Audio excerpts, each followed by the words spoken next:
Welcome back to पवन राग academy और मैं हूं आपका इंग्लिश दोस्त। तो चलिए आज जो हमने कल लेसन नंबर 3 क्लास 11 का लेसन नंबर 3 जो शुरू किया था उसी को लेकर हम आगे बढ़ते हैं। तो हमने देखा था पेज नंबर 28 तक जिसमें हमने पैराग्राफ नंबर 2 भी फिनिश किया था, पैराग्राफ नंबर 2 भी खत्म किया था। तो चलिए आगे चलते हैं। अभी तक हमने देखा कि किस तरह से लेखक ने, जो वेंकट अय्यर है, उन्होंने अपनी आईटी की जो नौकरी है वो छोड़कर 17 सालों की आईटी की नौकरी छोड़कर कुछ जमीन उन्होंने खरीद ली है और उस पर उन्होंने खेती करना शुरू किया है। और वो कहा लिया है उन्होंने पेट, एक जो गांव है उस गांव में उन्होंने खेती खरीदी की है और उस पर वो जमीन खरीदी की है, खेती कर रहे हैं। तो आगे हमने देखा है कि किस तरह से उन्होंने मूंग की पहली फसल ली और फिर बाद में उन्होंने पिछले साल मतलब पहले साल उन्होंने वहां पर हाइब्रिड चावल की खेती की। पर अगले साल उन्होंने एक जो स्थानिक प्रजाति है जिसे हम चावल की प्रजाति कहते हैं, जिसे कस्बाई नाम से जाना जाता था, उस प्रजाति की खोज में वो निकले हैं। तो यहाँ से हम शुरू करते हैं। पेज नंबर 28 पैराग्राफ नंबर 3 पर हम है। I decided to give it one last try and spoke to Baban's father and some other elders. After many meaningful conversation, they mentioned the meaning of Kasbai. और आखिर में बात करके कुछ बुजुर्ग लोगों से बात करने के बाद उन्हें पता चला कि यहाँ पर की जो स्थानिक प्रजाति है वो कस्बाई है और जिसकी एक अलग सी खुशबू है, लेकिन वो बासमती चावल से उसकी खुशबू बहुत ही कम है, पर वो बहुत ही आकर्षक है, ऐसा वो उन्हें जानकारी मिली। The tales of Kasbai made us more determined to get it. We decided that if we did manage to get some seeds, this would be a great rice to grow. और कस्बाई के बारे में, इस प्रजाति के बारे में, चावल की इस प्रजाति के बारे में जितनी भी जानकारी उनको मिलती गई, उससे उन्हें एक चीज लगने लगी कि वो अभी उनको ऐसा लगने लगा कि किसी तरह से हमें ये प्रजाति ढूंढ निकालनी है और इसी की हम खेती करेंगे। वो एक बहुत ही अच्छी बात रहेगी, ऐसा उन्हें लगने लगा। I thought the government may know something about it. A visit to the agricultural officer was enlightening. और उन्हें लगा कि हो सकता है कि सरकारी जो कृषि कार्यालय है उनमें जाके मुझे इसके बारे में ज्यादा जानकारी मिलेगी। पर वो कहते हैं कि वो जब वो कृषि कार्यालय में गए तो उन्हें बहुत एनलाइटनिंग का मतलब क्या होता है कि बहुत सारा ज्ञान प्राप्त होना। तो उन्हें ऐसा लगा कि वो जो उनकी मुलाकात जो कृषि कार्यालय से हुई थी, वो एक बहुत ही ज्यादा जानकारी भरी ज्ञान की आपूर्ति उनको इससे हुई। और वो क्या थी देखते हैं। He had not even heard of this variety.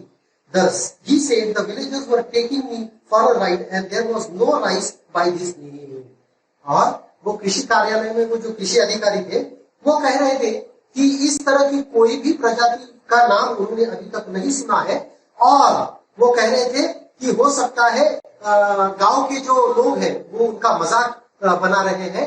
और इसी तरह से उसने बताया कि इस तरह की कोई भी प्रजाति की जानकारी उनको नहीं है। He rattled off the names of a number of latest hybrids and even offered me to give some of them free of cost for a trial.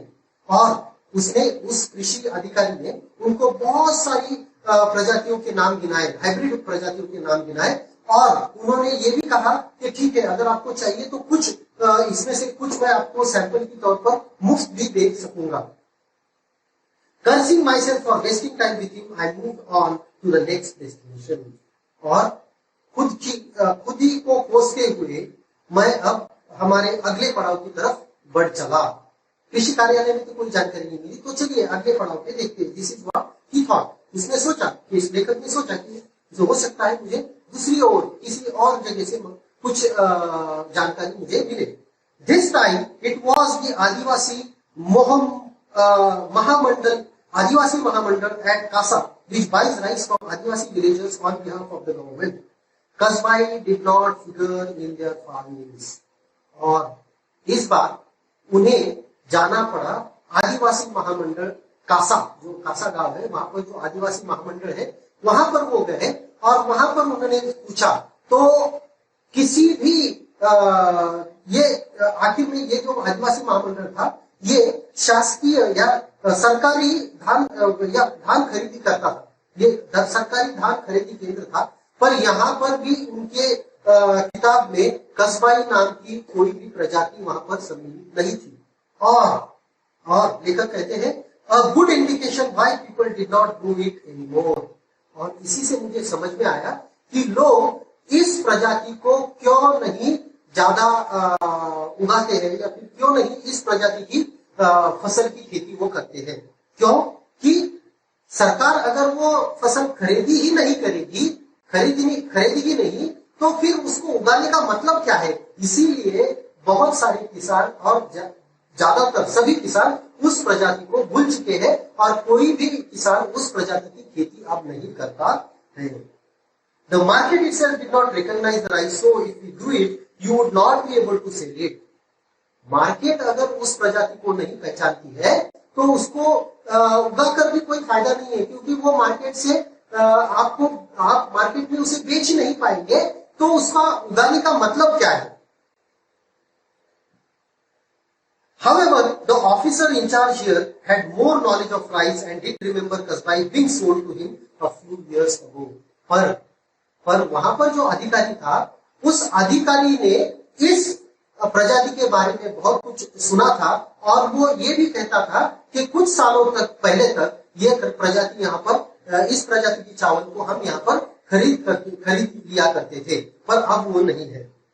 So when I in Dhaniwari, Baban and I started looking for Devu Handa and found a grey old man wearing a cap sitting outside his house on a charpai. और फिर बाद में वहां से अगली पड़ाव की ओर वो गए।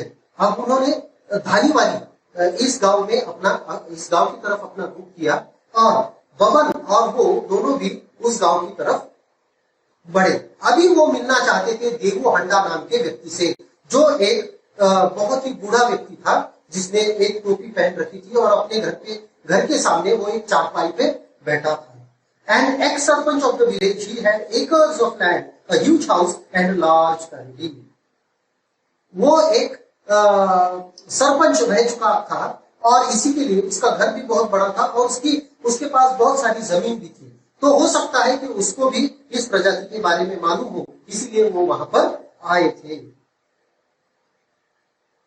After exchanging usual pleasantries, we came to the topic of कसबाई। और कुछ बातें होने के बाद हम कसबाई के बारे में उन्हें पूछने लगे। और जैसे ही हमने कसबाई के बारे में पूछा, the mere mention of कसबाई and Devu Handa drifted into the past। और जब हमने कसबाई का जिक्र किया तो देवू हंडा अपने भूतकाल में झांकने लगे, वो भूतकाल के बारे में सोचने लगे।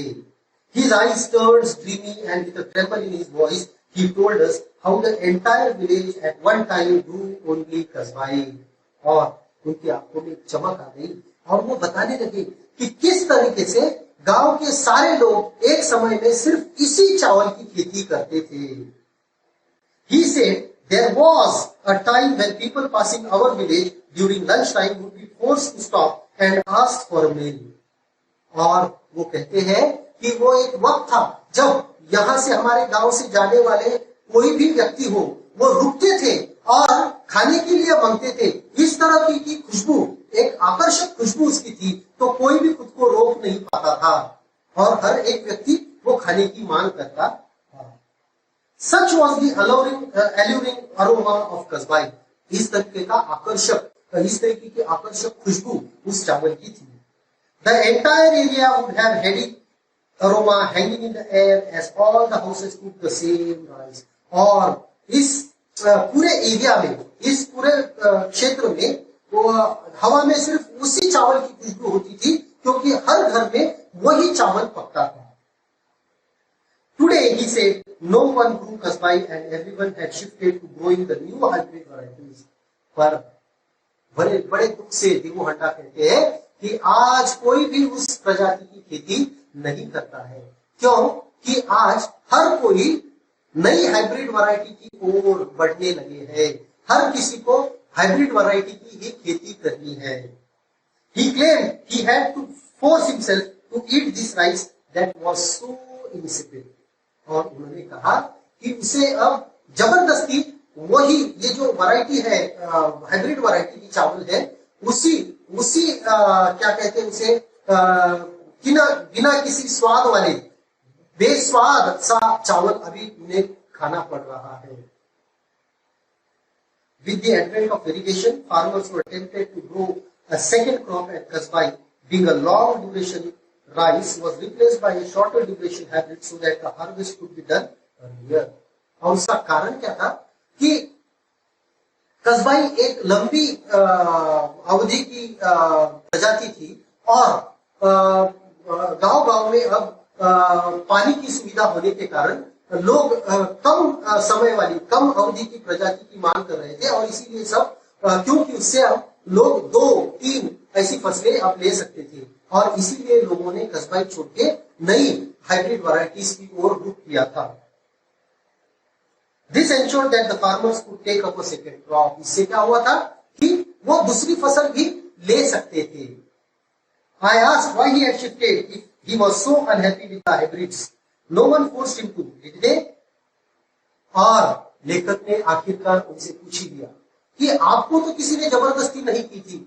आप इतना इस हाइब्रिड वैरायटी को हाइब्रिड प्रजाति को कोस रहे हैं तो आपको किसी ने जबरदस्ती तो नहीं की थी. फिर आपने क्यों हाइब्रिड वैरायटीज लेनी शुरू कर दी. He smiled and replied that their fields did not have fences and once the harvest was over, the cattle was released into the fields. If my field alone had kasbai in it to be, it will be treat for the cattle, he explained. और देवो हंडा ने फिर उसका कारण बताया. क्या कारण बताया कि अगर मेरे क्षेत्र में सिर्फ मैं अकेला ही कस्बाई प्रजाति की खेती करता हूं और बाकी सारे लोग वो हाइब्रिड प्रजाति लेते हैं तो उनका धान जल्दी कटेगा और जल्दी धान कटने के बाद सारे लोग अपने जितने भी जानवर हैं वो खेत में छोड़ देते हैं. और क्यों कि मेरे खेत को कोई भी फेंसिंग नहीं है, कोई भी कंपाउंड नहीं है तो मेरी फसल तो उनके लिए एक क्या करते हैं संधि होगी और वो सब मेरी फसल पे टूट पड़ेंगे और मेरी फसल कभी भी नहीं बचेगी. इसकी वजह से मुझे भी इस प्रजाति को छोड़कर हाइब्रिड प्रजाति की ओर आना पड़ा है. Sometimes we have to fall in the line with the community, he lamented. और उसने बड़े ही दुख से कहा, lament दुख, बड़े ही दुख से कहा कि कभी कभी ना चाहते हुए भी आपको लोग जो कर रहे हैं उसी की ओर चलना पड़ता है, लोगों के पीछे चलना होता है. Hybrids need more water, fertilizers and pesticides. He said that yields were good initially, but of late had reduced a lot. और उसने बताया, देवो हंडा उन्हें बता रहे थे कि हाइब्रिड प्रजाति के लिए बहुत पानी की जरूरत होती है और वो कहते हैं कि शुरुआत में तो उसकी फसल बहुत अच्छी आई पर अभी इतनी ज्यादा फसल नहीं होती है. Besides, he said that each year they had to increase the quantity of urea and pesticides that they used.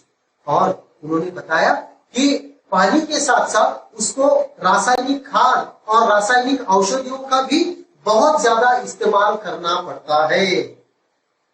It was as if the newer hybrids had an insatiable appetite for chemicals. और वो कहते हैं कि ऐसा लग रहा है कि मानो ये जो हाइब्रिड प्रजातियां हैं इनको इनकी न शमने वाली कभी भी न खत्म होने वाली एक भूख है. किस चीज की?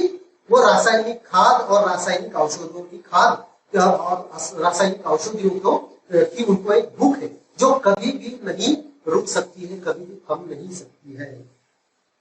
He told us that even when there was flash floods in the 60s, Kasbai had stood its ground. He fondly remembered how the rice was still standing when they all returned to the village after the floods had receded. और वो बताते हैं कि किस तरह से 60 के दशक में जब एक बार बहुत ही ज्यादा बाढ़ आई थी तो सारा कुछ बह चुका था, लोग भी अपने गांव से जा चुके थे पर ये कस्बाई प्रजाति जो है चावल की वो जस की तस खड़ी थी. और जब पानी बाढ़ का पानी धीरे धीरे कम होने लगा और लोग अपने गांव को लौटने लगे, तो उन्हें तब भी दिखाई पड़ा कि उनकी चावल की फसल खड़े की खड़ी थी, उसे कुछ भी नुकसान नहीं हुआ था। इस तरीके की एक बहुत ही शक्तिशाली प्रजाति वो कस्बाई प्रजाति थी। Such was the strength of the rice, good, but look what we have done, he mused. पर वो बहुत ही दुख से कहने लगा कि देखिए इस तरह की शक्तिशाली प्रजाति वो थी, पर देखिए हमने क्या कर दिया। बड़े बड़े ही दुख से वो कहने लगा, देवो हंडा कहने लगे कि देखिए हमने क्या कर दिया। As he went on reminiscing about the rice, we gently guided him back to the reason for our visit, the Kasbai seeds. और जो अपने पुरानी यादों में खो चुके थे देवो हंडा, हमने उन्हें हमारे आने का कारण बताने की कोशिश की। और जैसे ही हमने उन्हें आने का कारण बताया कि हम यहाँ पर उसी कस्बाई प्रजाति की कुछ बीज लेने के लिए हम आए हैं। He was sure that there was not a single villager in his area who would have the seeds of kasbai. उन्होंने बहुत ही दुख भरे शब्दों में हमसे कहा कि इस गांव में आपको एक भी किसान उस प्रजाति के बीज नहीं दे पाएगा, किसी के पास भी वो बीज अभी नहीं है। According to him, the only people who still grew it were the Adivasis in a hamlet of the foothills of the mountains in the next village, Asarwadi. Okay. और लेकिन उन्होंने एक जानकारी मात्र नहीं दी। क्या जानकारी दी कि ठीक है हमारे गांव में आपको वो प्रजाति की बीज नहीं मिलेंगे, पर अगर ये जो पहाड़ी है, पहाड़ी के नीचे जो एक छोटा सा गांव है, हेमलेट मतलब छोटा सा गांव, एक कस्बा है, वहां के आदिवासी इस प्रजाति की खेती आज भी करते हैं। अगर उस आसरवाड़ी गांव में आप जाएंगे तो वहां पर जरूर आपको इस प्रजाति के बीज मिलेंगे। We bid farewell to Devu Handa, who lovingly blessed us and said, Mahalakshmi, the local goddess, will give the seeds of kasbai. और जैसे ही हम जाने लगे, उन्होंने हमें आशीर्वाद दिया कि इस गांव की जो कुल देवता है महालक्ष्मी, वो आपको इस बीज को मिलाने में और बीज को लाने में जरूर मदद करेगी। In Asarwadi village, we asked the sarpanch to help us as we were not very fluent in the local dialect. और आसरवाड़ी गांव में जब हम गए तो हमने सरपंच से पूछा कि कोई हमें साथ दीजिए जो कि हम लोगों से बात कर सके, क्योंकि हमें उनकी भाषा समझ में नहीं आती थी। He sent his assistant Jeevan with us into the hills. After a half-hour walk through thick vegetation, crossing numerous streams and ditches and scrambling over rocks and gravel, we reached the sleepy hamlet of Bodipara. और आसरवाड़ी गांव से उन्होंने सरपंच ने उन्हें एक साथी दिया जिसका नाम जीवन था, और जीवन के साथ साथ वो आधे घंटे तक घने जंगलों से चलते रहे। कुछ बहुत सारी छोटी छोटी नहरें उन्होंने पार की, फिर बहुत सारे पत्थर उनको लगे, उन्होंने बहुत सारी चीजें पार करके जब वो पहाड़ी के पास पहुंचे तो वहां पर एक छोटा सा कस्बा था, छोटा सा गांव था जिसका नाम बोरीपाड़ा था। वहां पर वो पहुंचे। There were just 2 ramshackle houses, और वहां पर सिर्फ 2 ही बहुत ही बुरी तरह के घर थे। बुरी तरह के मतलब वो किसी तरह का घर पहना भी उन्हें मतलब लेखक को रास नहीं आ रहा था। In front of us and we wonder if it was right place.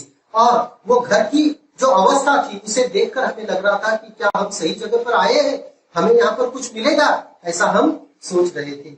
A wrinkled old woman sitting before one of the houses looked at us with curiosity. As we approached her, we signaled to Jeevan to ask the crucial question. She muttered in reply and we looked at Jeevan for a quick interpretation. He broke into a smile and informed us that she did have the rice and wanted to know who we were and why we wanted it. और जैसे ही वो वहां पर गए, उन्होंने देखा कि एक घर के सामने एक बहुत ही बूढ़ी औरत बैठी थी जो पूरी तरह से उसका चेहरा झुर्रियों से ढक चुका था। और जैसे ही वो आए, उसने कुछ बात की तो इन दोनों को तो वो कुछ समझ में नहीं आया। उन्होंने जीवन से कहा कि आप ही बात कीजिए। जीवन ने आगे होकर उस बुढ़िया से बात की तो वो बुढ़िया ने उससे कुछ बात की और जीवन उनकी तरफ देखकर मुस्कुराने लगा। और जीवन ने उन्हें बताया कि हाँ, उस बुढ़िया के पास ये प्रजाति बिल्कुल है, और वो पूछ रही है कि आप यहाँ किस लिए, आप कौन है और यहाँ आप किस लिए आए हैं और आप क्यों ये प्रजाति किस लिए चाहिए। It was a difficult task to keep a straight face and I had to control a strong desire to hug her. और लेखक कहते हैं कि मुझे इतनी खुशी हुई थी कि मुझे मानो लग रहा था कि मैं उस औरत के गले लग जाऊं, पर मुझे किसी तरह से अपने आप को रोकना था। After searching for months, we had found the elusive कसबाई। और वो कहते हैं कि महीनों तक ढूंढने के बाद जो हमसे दूर दूर भाग रही थी, आखिरकार वो कसबाई प्रजाति हमें मिल ही गई। We explained to her that we were from Pet nearby and we needed the seeds to grow it।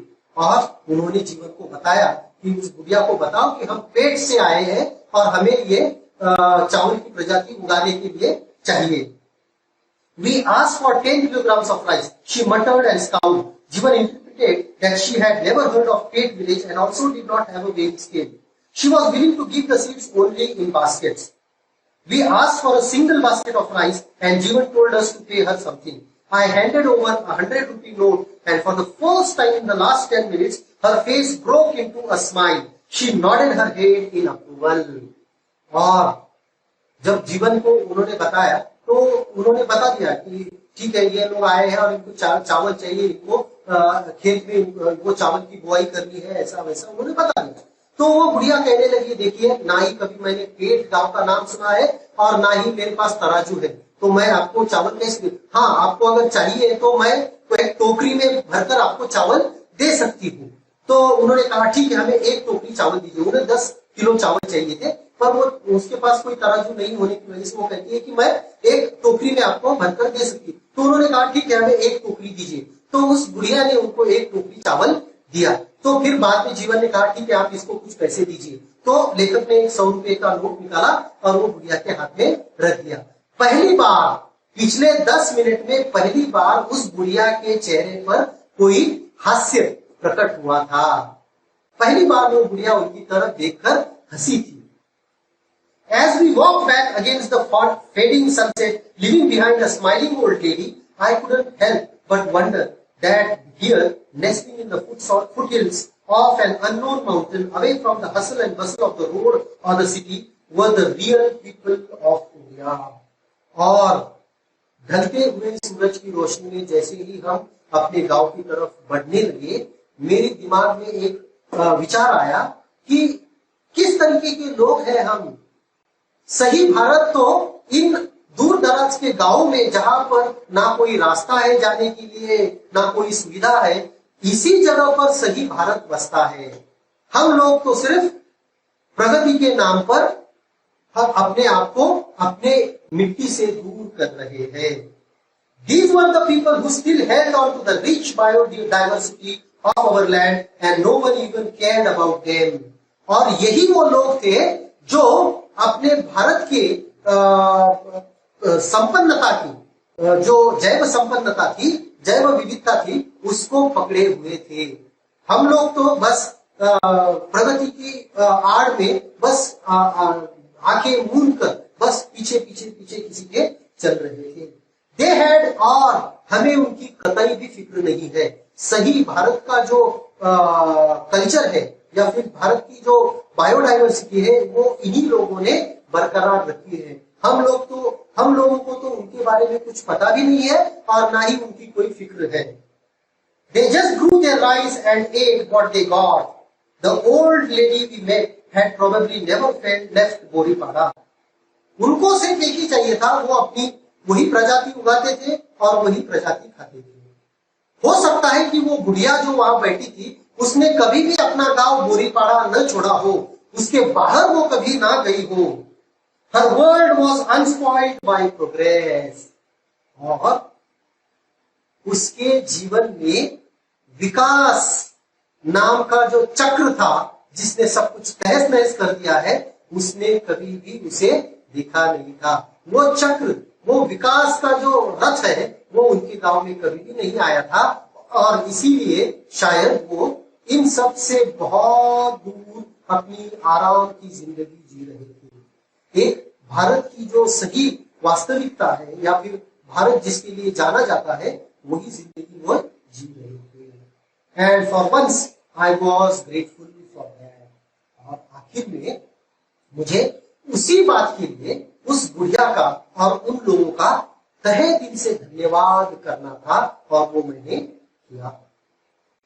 Hope you must have understood this lesson. आशा करता हूं कि ये लेसन आपको समझ में आया होगा। अगर समझ में आया है तो लाइक जरूर कीजिएगा और अपने दोस्तों के साथ शेयर करना मत भूलिए। अपने और ऐसे ही चैनल पर ऐसे अनेक वीडियोस के लिए पवन मार्क एकेडमी को जरूर सब्सक्राइब कीजिए। धन्यवाद। Thank you.